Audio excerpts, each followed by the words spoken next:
I think if I hear you call me Becky one more time, six-pack, I'm gonna pop your tops. All six of them. Who are you?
There's another paid request, this time from Paul Wilson.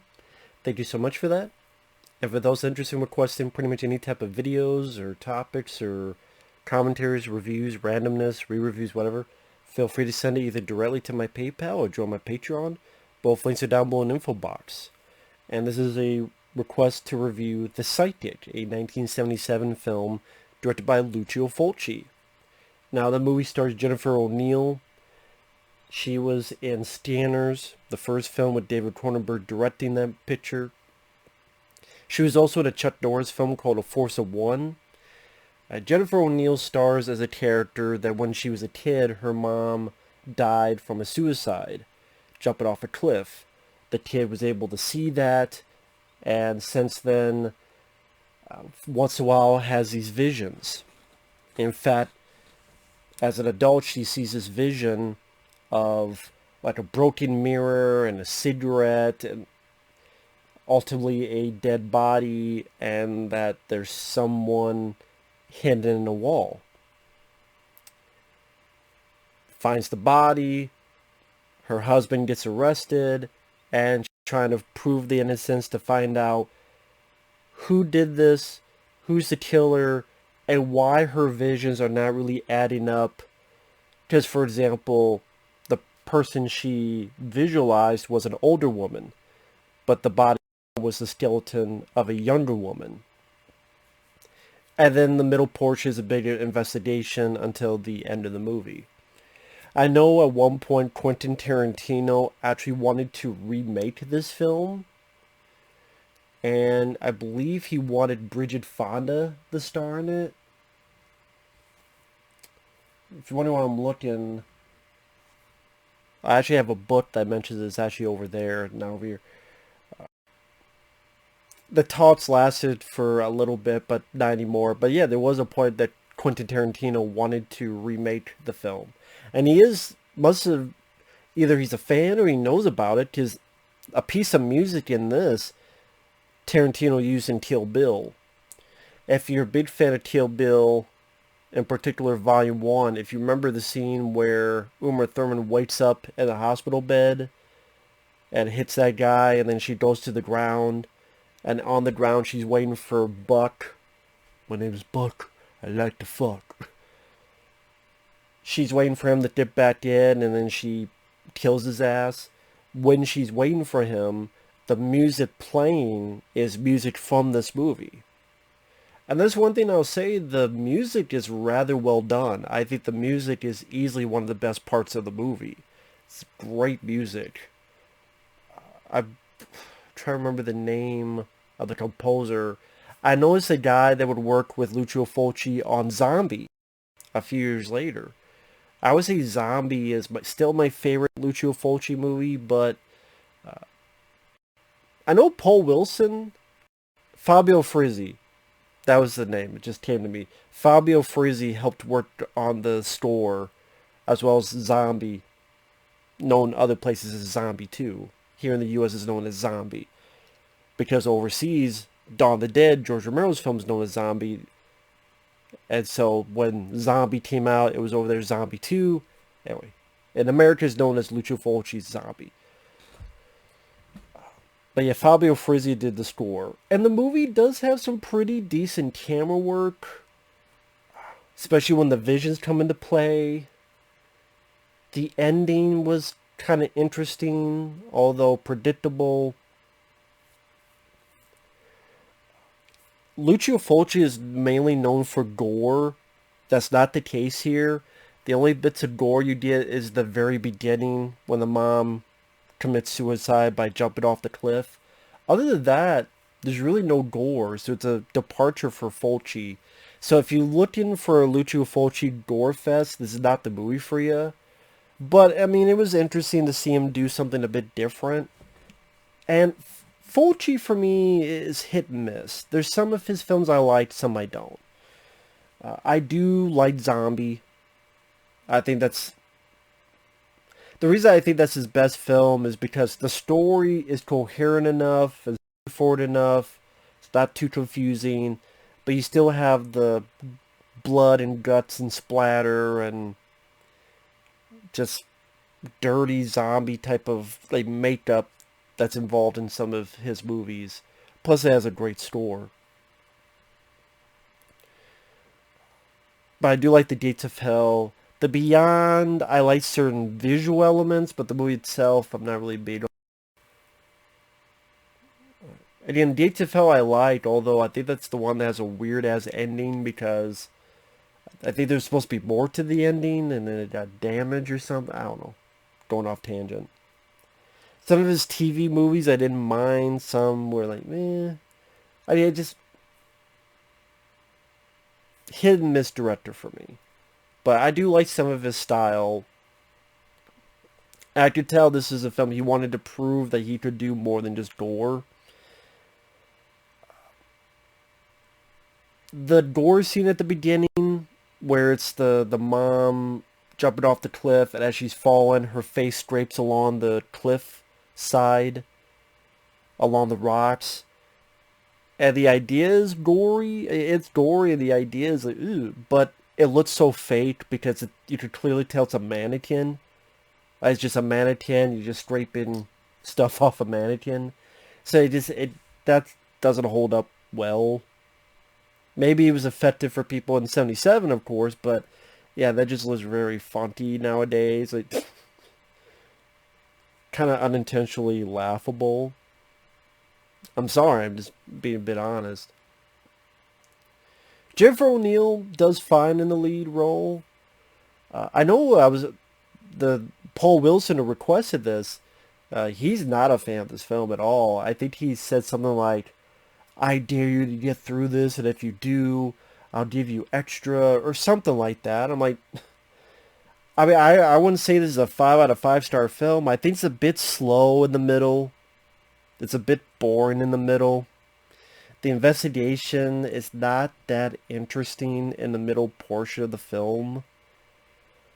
I think a movie that did that a bit better, it didn't deal with visions, but someone investigating a crime, and it's like a giallo film.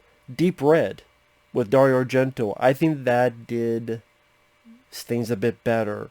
Because the middle portion, the investigation just seemed a bit more interesting, where your lead characters go into abandoned houses, and I don't know, just it seemed like it went at a faster pace. It seemed like had a bit more of a richer atmosphere and lighting, what Dario Argento does. That had a bit more of a body count, which this doesn't, and that kind of hurts it. But it does have some pretty decent camera work.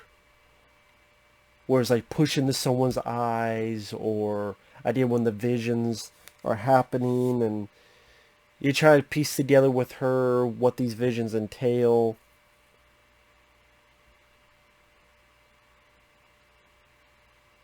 Or like at one point, the camera pushes it to her face, and it cuts it, and it pushes to a painting, and it... And like I said, the music itself I think is rather good. Because at one point she gets this watch, it has an alarm, and the alarm on the watch is this piece of music that's very important in the final part of the movie.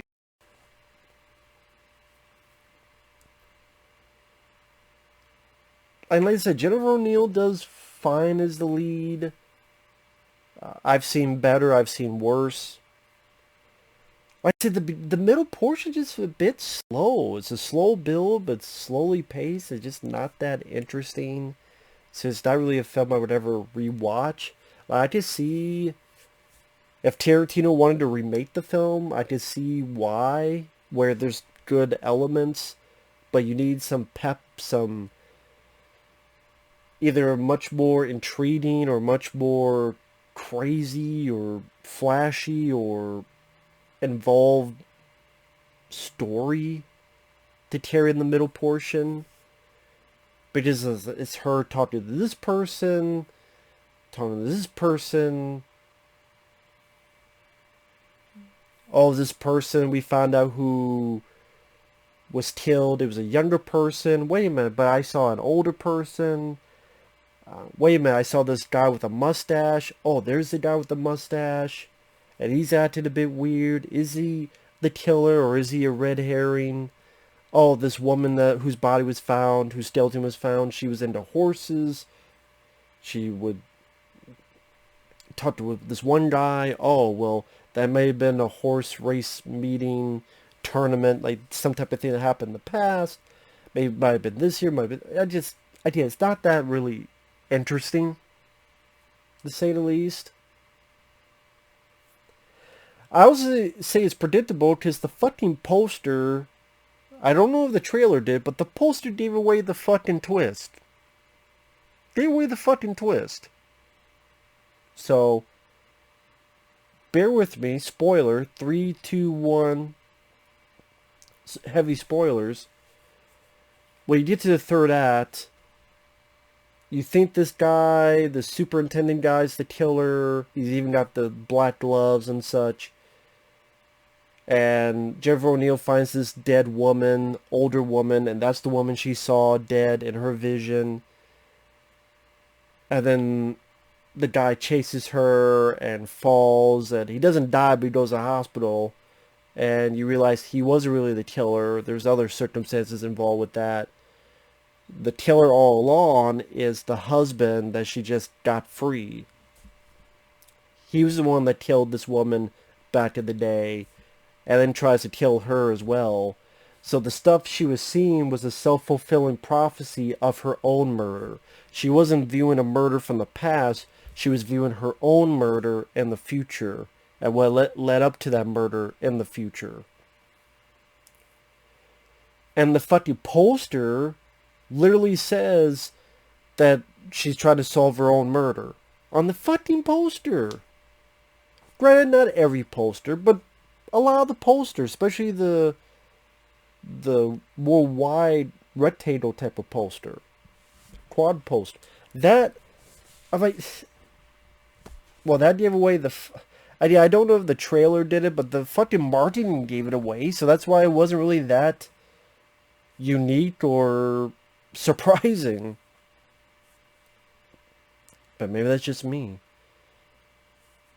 The way it ended was kind of interesting. It was ambiguous, so you may not like it because of that. Super spoilers. What happens is she gets hit on the head, she's bleeding, she gets put into another wall. The husband buries her in that wall. This guy who's like a psychic phenomena researcher races by with the cops. They're ready to leave, but then the guy hears the alarm on her watch, goes towards it, and then it cuts. Now, did she survive? Did she get out in time? They are going to find her because they're heading towards that sound, and you tell the husband has the look on his face of, oh, I'm fucked. I'm going to get butt-fucked in prison forever. But did she survive? Did she not? I would like to think she survived. because they would have gone out. Last time we saw her, she was breathing. She was behind the wall and we could hear her breathing. I figured they would get her in the hospital and that alarm led to her being saved. I think what would have made that better though was, now maybe it showed this and I didn't quite get it, so if it did, I apologize, I fucked up. But I think there should have been a point where after the husband hits her and he's doing something, like she realizes what's going to happen, she wants to change fate, so then she does the alarm. And like she knows that if she does this alarm, she could be saved. Like something proactive.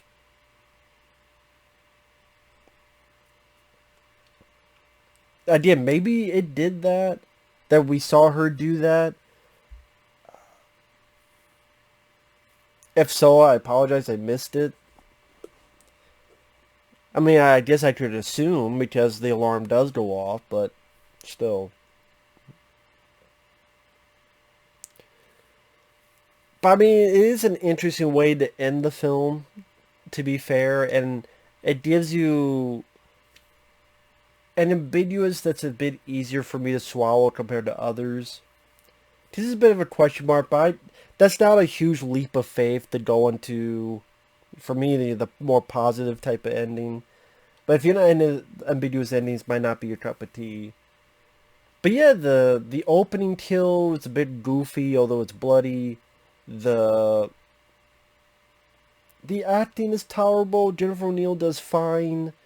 And like I said, there's some decent camera work. Showcasing the environment. Like I said, during the visions. Sometimes the camera like slowly pushes to someone's eyes. And again, being a giallo film, I'm not a big giallo guy, although I do like some of Argento's movies. Deep Red being my favorite. Again, the fucking poster gave away the twist. So yeah, I like the camera work. I like Fabio Frizzi's music. Jennifer O'Neill did fine. I don't mind the idea behind the film. But the middle portion not be that exciting. It's not gory. It's not that suspenseful in the middle because it's just about going from A to B to C to try to figure out, which again just ends up being a self-fulfilling prophecy, so I don't really know how worthwhile that is on a rewatch. It's kind of, you're just waiting for the main character to wake up, smell the roses, you create your own self-fulfilling prophecy. Wake the fuck up. It's not a film I rewatch, but it's not a film I hated either. I don't know if that made sense. Again, it was alright. It'd be one of those like, I don't know, the ending was at least interesting. Some of the direction, the camera work, the music, the acting I've seen much worse. Even with Italian films, I've seen much worse. I'd probably give like a 2.5 out of 5. The idea was there. It's not something I would pick up on DVD or Blu-rays. That's something I would watch again. The poster looks pretty cool. I like the design of the poster. I'm